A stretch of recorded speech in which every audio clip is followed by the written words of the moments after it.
In the heart of the silent Texas plains, a lonely rancher encounters a mysterious woman carrying a strange sack, and nothing could prepare him for what's inside. Don't forget to like, subscribe, and share. Tell us, where are you watching from? Let's get started. The fading sun stretched golden streaks across the endless Texas plains as Caleb Brooks parked his rusty Ford by the barn. He wiped the sweat off his brow with the back of his sleeve and watched the sky burn in orange and crimson hues. The evening air smelled of hay and dust. It had been a long day at the ranch, a quiet one too. Caleb had gotten used to that kind of silence, the kind that settles in when you've lived alone too long. Since his wife passed, he hadn't shared a word at dinner with anyone but his dog. He was just locking up the tool shed when he noticed something strange. A dust cloud in the distance, small at first, rising like smoke from the old dirt road that led to his property. Few people ever came this way. His land stretched miles from the nearest town, and strangers weren't common out here. Caleb squinted, shading his eyes with his hand. A beat-up sedan appeared, limping its way up the road with one broken headlight and a body full of dents. Its engine coughed and sputtered before dying completely near his fence. Caleb's gut tightened. Out here, when someone showed up uninvited, it rarely meant good news. He rested his hand on the small revolver holstered at his side, a habit he never dropped, and waited. The car door creaked open, and a woman stepped out slowly. She looked lost, her dress torn, her hair tangled by the wind. She carried a large burlap sack in both arms like she was holding something fragile, something precious, or dangerous. Her boots crunched on gravel as she stumbled forward, her eyes darting nervously around the open field. "Evening, ma'am," Caleb called out, keeping his tone calm but firm. "You lost." The woman didn't answer right away. She looked exhausted, pale, like she hadn't eaten in days. When she finally spoke, her voice trembled. "Please," she whispered, clutching the sack tighter, "I need your help." Caleb frowned, lowering his hand from his holster. "What kind of help?" he asked. Her lips quivered. "Please, take them off," she said. The words were so soft the wind nearly carried them away. Caleb blinked. "Take what off?" The woman looked down at the sack, her knuckles white from gripping it. "The bindings," she said quietly. "I can't do it myself." Her voice broke on the last word. Caleb hesitated, staring at the sack. He could see faint movement inside, like something shifting slowly, and a soft sound, almost a whimper. "You got animals in there?" he asked. She shook her head sharply, tears forming in her eyes. "Please," she said again, "before it's too late." Every instinct in Caleb's body screamed to walk away, but there was something in her face, fear, desperation, that made him stay. He sighed and nodded toward the barn. "All right," he said finally. "Come on. We'll take a look under some light." She followed him silently, her boots dragging through the dirt. The air was heavy with the smell of rain as clouds gathered over the horizon.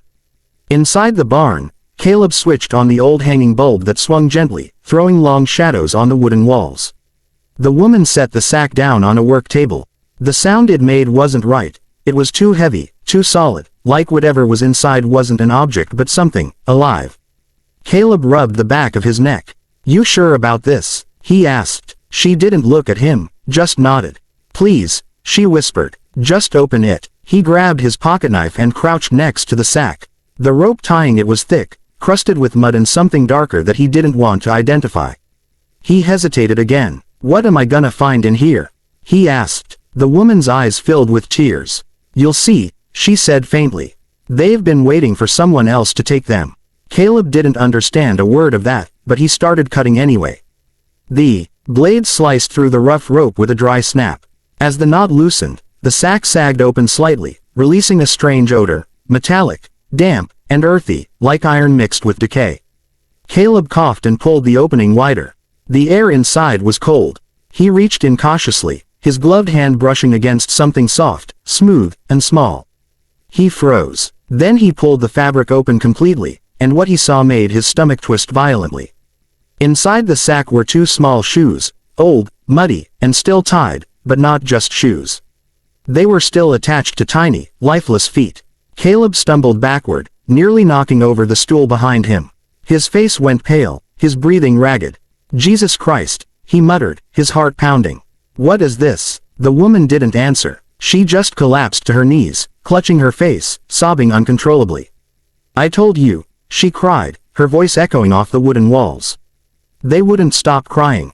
I had to make them quiet. Caleb's mind reeled, his body frozen in horror.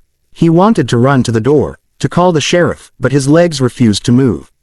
The air in the barn felt thick and cold, pressing against his chest. He stared at her in disbelief. "Lady, what the hell are you talking about?" he whispered. She looked up at him through her tangled hair, her eyes wide and wet. "You can hear them too, can't you?" she said softly, almost pleading. Caleb frowned, shaking his head. "Hear who?" he asked. Then, the barn fell silent for a heartbeat before a faint sound reached his ears. It was soft, muffled, like a child's sob coming from deep inside the sack. Caleb froze completely. He wanted to believe it was an animal, the wind, anything but what it sounded like. He glanced at the woman, but she was smiling now, a hollow, broken smile. "They never stop," she said. "They're still here. They want someone else to take them." Caleb's throat went dry. "What do you mean, take them?" he demanded. She laughed weakly, shaking her head. "You'll see," she whispered. "Once you've opened the sack, they know your name." The light above them flickered, the shadows stretching and crawling along the walls like something alive. Caleb took a step back, the cold creeping up his arms.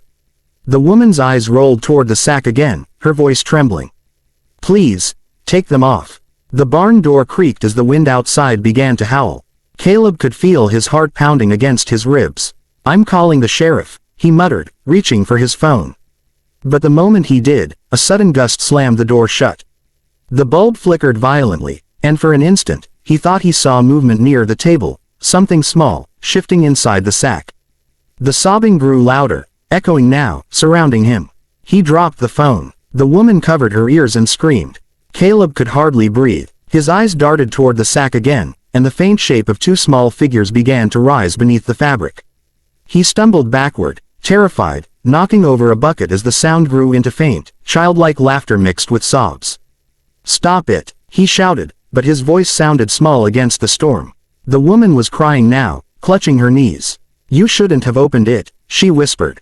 Caleb's hands trembled uncontrollably. He didn't know what kind of nightmare had walked into his barn, but he knew one thing, something inside that sack was not meant for this world. Caleb couldn't tear his eyes away from the sack. The laughter inside it echoed faintly through the barn, high-pitched, distant, yet unmistakably human. His pulse thundered in his ears as he stumbled backward until his back hit the wooden wall. "This isn't real," he whispered under his breath. "This can't be real." The woman sat motionless on the floor now, her face pale and lifeless, as if all energy had drained out of her. Her hands twitched against her dress, and she stared blankly toward the sack like a puppet with no strings left to hold her upright. The bulb above them flickered again, throwing the barn into a strobe of light and shadow. Caleb forced himself to move, snatching his flashlight from the tool bench. He pointed it at the table. The sack was half open now, and he could see the faint outline of something, or someone, shifting inside. It was small, no bigger than a child, and its shape pulsed faintly with movement. "What did you do?" Caleb barked, his voice cracking with fear. The woman slowly turned her head, her eyes empty but wet. "I tried to let them rest," she whispered. "But they keep coming back." Caleb's throat tightened. "You mean those are—" He couldn't even finish the word. She nodded weakly. "My children," she said in a trembling voice. "They drowned in the creek. I couldn't stand hearing them cry anymore. I thought if I wrapped them up, they'd finally be quiet." Her words sliced through the air like a knife. Caleb took a shaky step forward, torn between horror and disbelief. "Lady, you need help," he said. "You're not well. You need to tell the sheriff what happened." But she shook her head violently, tears spilling down her cheeks. "No, no," she gasped. "If I tell them, they'll take me too." He opened his mouth to argue, but then the air inside the barn shifted, a cold breeze rolled through, carrying a faint whisper. Caleb turned slowly toward the table. The sack had fallen completely open now, and inside it, two small shadows were rising. The flashlight trembled in his hand as the beam caught a glimpse of their faces, pale, translucent, eyes wide open but unseeing. Two children, hand in hand, their forms faintly glowing in the dim light, like mist given life. Caleb froze where he stood, unable to breathe, unable to think. His voice came out as a whisper. "Dear Lord." The woman fell to her knees, sobbing uncontrollably. "You see them too," she cried. You see them now, don't you? Caleb's breath came in short bursts. What the hell are they? He demanded. The little boy tilted his head slightly, his eyes focusing on Caleb. His sister followed, her mouth curling into the faintest, chilling smile. The sound of soft giggles filled the air, echoing off the wooden beams. They're not supposed to be here, the woman wept. They should have stayed in the ground. But they won't stop until someone else takes them. Caleb shook his head, stumbling backward. Takes them? What do you mean, takes them? The woman looked up with a mixture of terror and hope. They're bound to whoever opens the sack, she whispered. They were mine, now they'll follow you. You've opened it, they know your name now. Caleb's blood ran cold. No, he whispered, shaking his head. You're lying. But the moment he said it, the children moved. They stepped closer, their bare feet making no sound on the barn floor. The boy raised his hand, pointing straight at Caleb, and a soft voice drifted through the air. Caleb. He froze, his name echoing softly like a breath on the wind. The woman screamed, clutching her head. It's too late, she cried. The bulb overhead burst, plunging the barn into complete darkness. Caleb's flashlight flickered, its beam weak and trembling. Every shadow seemed to move. The air turned icy cold, and the smell of damp earth filled the space. Stop this, he yelled into the dark. You just stay back. But laughter answered him, faint, childish laughter that seemed to circle him, coming from everywhere at once. His flashlight beam caught fleeting glimpses, tiny feet, pale faces, eyes glimmering in the blackness. The woman began whispering something, a prayer or maybe a plea, her voice broken. Please forgive me, please let them go. Caleb could barely hear her over the growing sound of wind whirling through the cracks in the barn. The wooden walls creaked and groaned as if about to collapse. He grabbed the sack from the table and hurled it toward the barn door. The moment it hit the ground, the laughter stopped. The silence that followed was so sudden, so complete, that it made Caleb's ears ring. He stood frozen, panting heavily, his breath visible in the cold air. For a long moment, nothing moved. The woman sat trembling, her eyes darting to the door. Caleb cautiously stepped forward, flashlight shaking in his hand. The sack lay motionless on the floor. It's over, he muttered to himself, trying to believe it. It's done. But then the woman let out a faint, hollow laugh. No, she whispered. It's never over. Caleb turned toward her, confusion flashing across his face. What? Her expression softened into something eerily calm. You let them out, she said softly. They don't need the sack anymore. Before he could respond, something cold brushed past his shoulder, a touch so faint it felt like the air itself had moved. He turned sharply, but no one was there. The flashlight flickered again, and for a split second, he saw them, the children standing near the window, watching him. Their faces were calm now, almost peaceful, but their eyes burned faintly in the dark. Then, in an instant, they vanished, melting into the shadows as if they had never existed. Caleb stood motionless, his heart thundering. The woman was gone too. He blinked. One moment she was sitting there, the next, nothing remained but the faint outline of her dress in the dust.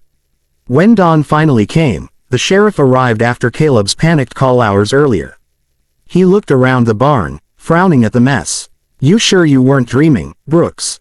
He asked, scanning the empty space. There's no woman, no sack, nothing. Caleb didn't answer. His hands were still shaking as he looked toward the open window. The sheriff followed his gaze and frowned. Outside, near the dirt path, two small barefoot prints led away from the barn, stopping abruptly at the fence line before disappearing into the dry grass. Caleb moved out a month later, selling the ranch for half its worth. He never gave a reason, only said he needed to leave the noise behind. The new owners thought he was crazy until they heard it too, soft laughter drifting through the fields at night, the faint sound of children playing by the barn when no one was there. Sometimes, when the wind blew in from the creek, they swore they heard a whisper in the dark, low and pleading, carried on the cold Texas air. Please, take them off. And no one ever stayed long after that.